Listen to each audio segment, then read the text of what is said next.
Hey guys, Zeldin Tapper this morning. I wanted to take a minute and make a video about something because I get a lot of people, well, for those of you that don't know, I do a lot of teaching and training in the areas of family and marriage relationships and things. And really it's about how to get good results in your life just in general. And I get a lot of people that, they go down a path and it's not working out for them. They can't figure out why. And they want an answer, and most of the time we get quite a ways down path before we realize that it's not working for us, and we look at it and we say, well, I want an answer right now. Fix me, help me fix myself, whatever it is. And the reality of it is that usually the thing that's generating the problem right now is way back up a trail of actions and thoughts and choices that we made that's bringing this thing about. And I've pondered a lot, how do I teach people this concept so that they can start to grasp it in their life and start to get better results? And it just occurred to me the other day that I need to teach people about how a mousetrap works. And you look at it and you go, well, that's the dumbest thing I ever heard. What's a mousetrap and how it works have to do with me and my problems? And it's actually a really good analogy. And if we look at a lot of our problems, we'll see that that this thought process is a really great analogy for a solution to fixing our problems. So I went down to a hardware store the other day and got myself a mousetrap, and I'm sure almost everybody is familiar with these things. And do the basic things. So you pull the killer bar back and you flip the thing over and hook it under the trigger. So you got a mousetrap set up like that, right? Okay, here's a question for you. Why does this simple mechanism that we call a mousetrap work? Think about that for a minute. Why does it work? And here's why. It works because the mouse does not understand the principle of the mousetrap. The mouse is ignorant. So it makes a choice to do something that violates a principle or several laws of physics in its behalf, and it comes out the loser on this. Okay? And that's really how we get in trouble in our lives. Our lives are full of mousetraps sitting around. And actually a mousetrap can be a good or a bad thing in our lives.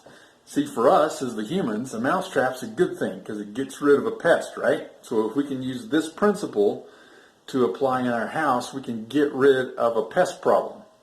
But if you're the mouse, a mousetrap's a really bad thing, right? Because you're looking for food, and your process of picking up food, all of a sudden, smack, you're dead. And it was that quick, there was no thought that went into it or anything. But it all is because there is a principle involved, and we either use it for ourselves or we get caught by it because we don't understand what the principle is. And so I already stuck my finger in this thing once this morning. I'm not going to do it again for the sake of demonstration, so I will provide the safety net for myself. But there's this trigger. And the principle is that if you tweak that trigger in any way, shape, or form, ouch, there we go, got myself, you're going to suffer the result of the laws of physics and that spring taking over and smacking that thing back down on you, whether it's your finger, it's your neck, any other part of your body for that matter, you can apply this to. Okay? So what, you say, wait a minute, what's the principle that the mouse doesn't understand, or what's the concept? Well, the mouse doesn't understand that if they do something right here, that by definition, that will come over and smack them. Now, here's another really cool reason why the mousetrap makes such a great analogy in our lives. So, in the area of the country where I live, I've found that the best bait to put on a mousetrap is not cheese, it's peanut butter. Okay? And I'm sure cheese works too, but peanut butter works really great in my area of the woods. And so, I go in there and I take this trigger part and I coat it with peanut butter, and I get me a nice big fat blob of peanut butter sitting on there right on the end of it so that it won't so that this thing won't interfere with it. I don't want peanut butter in here. But anyway, I get that peanut butter on there, and here's the crazy thing. As we all know what a tiny bit of motion it takes, or pressure, to trip that trigger, right? But I will find a mousetrap that's still set and hasn't tripped itself, and the mouse has managed to lick all of the peanut butter off of the trigger without tripping it. Now, I don't know if any of you guys have ever had that experience, but it happens frequently when I'm doing this. And so I just go back and I put some more peanut butter on it and reset it, and second time, third time, fifth time, whatever, the mouse licks that peanut butter off, he's going to jiggle that thing and it's going to get him. And even better yet, my secret is I get crunchy peanut butter, and I take the peanuts in the crunchy and I stuff them in the hole in the mousetrap there, so that he has to get in there and gnaw at them to get him out. And for sure that trips the trap. But why is that like the things that happen to us in our lives? Because so often we'll go in there and somebody will tell us, hey, you shouldn't do something, or you should do something, or whatever, and we'll go, whatever, you're just an old grandpa, I don't need to listen to you, or, that's just one of those moral things that you're trying to get me to do, and I don't believe that it's true, and lots of other things like that. And one of the big things that I see happen so many times, and it frustrates me, because I used to do it, probably still do, but as a kid I did it all the time. It's like, well, I don't believe what you're saying. Well, in our mousetrap example, does it matter any at all if the mouse doesn't believe that if he trips this trigger it's going to kill him? Does it matter? It doesn't, because the principle works. When that trigger gets tripped, the mouse gets killed, or at least caught, or gets his leg knocked off, or whatever. There's lots of different things I've seen. He gets hurt, okay? And it's unfailing that if the trigger gets tripped, he gets hurt. But he can get in there and he can play around with that trigger, might manage to lick everything off of it without moving it enough to trip it. And he goes, see, that wasn't a real principle. I got away with it. And that happens. Sometimes you do get away with things. But you keep going back and you keep licking the peanut butter off that trigger, and it will get you one of these times. It'll bite you. And it hurts. And in our lives, sometimes those things kill us. But sometimes they just hurt. And I watch things like that happen all the time. And we can look at drugs, for instance. Somebody will go in and say, yeah, I smoked a joint when I was a kid, nothing ever happened. Okay. So some people quit at that point, so they never have a problem with it after that. Other people go back, I smoked another joint, and I smoked, and I did whatever.